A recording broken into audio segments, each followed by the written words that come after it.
World of Warcraft really has taken on a life of its own in terms of the scope and scale and the size of the community. But nobody really appreciated how transformational that game would be to the organization in terms of what it took to operate a game like that. There's just countless things that we had to learn and that we never had experienced really at this scale prior to launching WoW. It's been a life changer and a company changer, a game changer, an industry changer. I mean, we had capacity plans for the first year for World of Warcraft of somewhere in the neighborhood of 400,000 in North America, and we blew through that capacity in the first month. We had to actually stop shipping boxes multiple times to retail during the first year because we didn't have the capacity to support the players. And so there was this mad scramble to try to get more equipment and try to make sure that the experience for the users were really well. So it was nothing that we could have even fathomed to, plan for ahead of time. Every single department was affected when we launched World of Warcraft and had to deal with the massive amount of success, the number of players that came in. And so we really had to scale up the entire business. And we were frantically trying to ship patches for the game with an understaffed development team. And I remember some of the first people to join Team 2 were some of the most inspirational people to get on the team because they so loved what we were doing. That's when J. Allen Brack joined the team. I was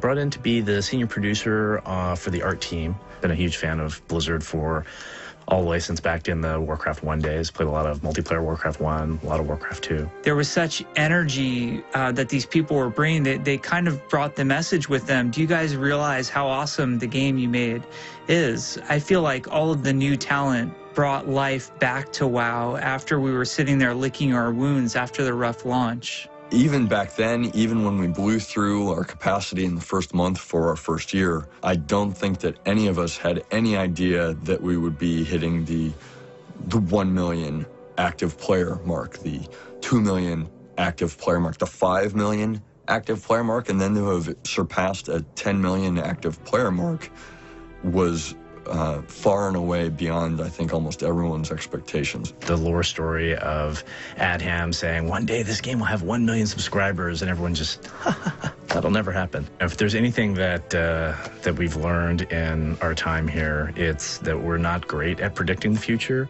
I really have to hand it to the people who helped us build that game into the game that it is today, because it really took a lot of hard work, it took a lot of commitment, and it just didn't happen by accident. It happened because the people here at Blizzard made that happen. I think it shocked and surprised people.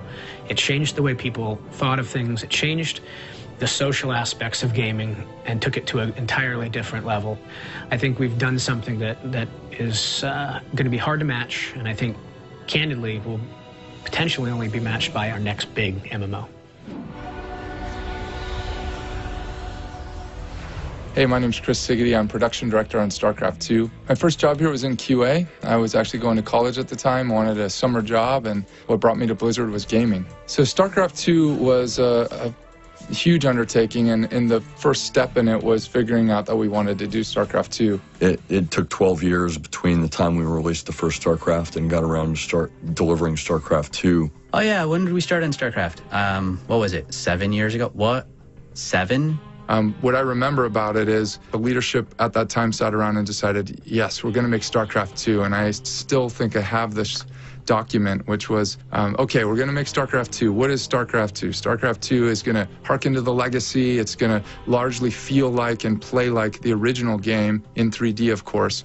And then we're going to do something really cool with single player, and we're going to do something really cool with the online service. You know, storytelling is a really important component of all the games that we make also. With StarCraft 2, we recognized that that was going to be important, and we really built on that whole flexible storytelling experience. The team is fantastic. We've got really a very strong personality helping lead the team, which is Sammy, and he's got just such a great ability to influence people in a very positive manner. You had to have a real dedication to rise up before the crack of noon and show yourselves, and that's difficult. As you all know, all artists are designers, so we can also design our own games.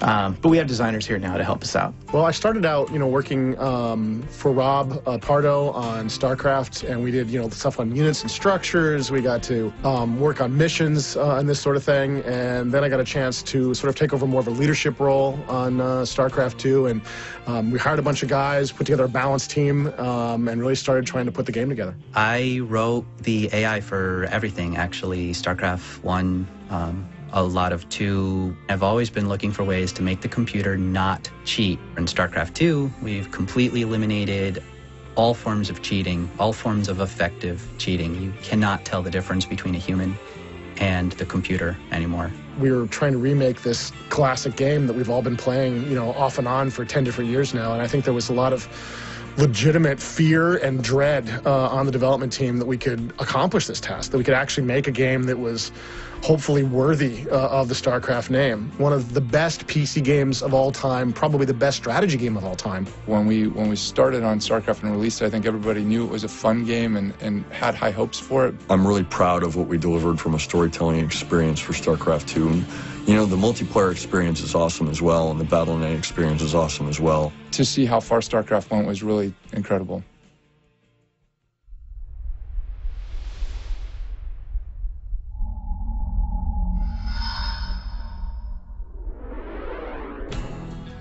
Blizzard is turning 20 years old, and at this point in a company's history, you really start looking at not only what's come in the past, but what is going to be Blizzard's legacy. The future is big. 20 years is a long time, but I think we want Blizzard to persist long after the leadership that's currently in charge is gone. And, if you look at a company like Disney as an example, Disney's been around for 80 years. 20 years in, they haven't even invented half their best films or haven't even done Disneyland yet. So you think about from that standpoint, I think that our best days are still ahead of us, and we still have our golden age ahead of us. Our goal to be a company that does the most incredible gaming experiences, that develops those and creates those, is something that's part of our DNA that we're going to continue with for a long time to come. Things weren't always the way they are now. Actually, things were quite different 15 years ago, and they've evolved to be the way that they are now. And we're still evolving. And so it's not like this static thing that is Blizzard Entertainment. It's a very dynamic, growing, evolving thing. Everyone here truly loves these products. It's a big deal. How many companies in the world, you go to work, you have a great job, you pay the bills. I don't know how many places there are out there where people truly believe in what they're doing. That many places that truly engender the level of pride that you associate, with that logo, that little blue logo. It means a lot to me. As long as they have good people who are focused and dedicated to making the very, very best games, with that experience that others can't deliver, they're going to do extremely well.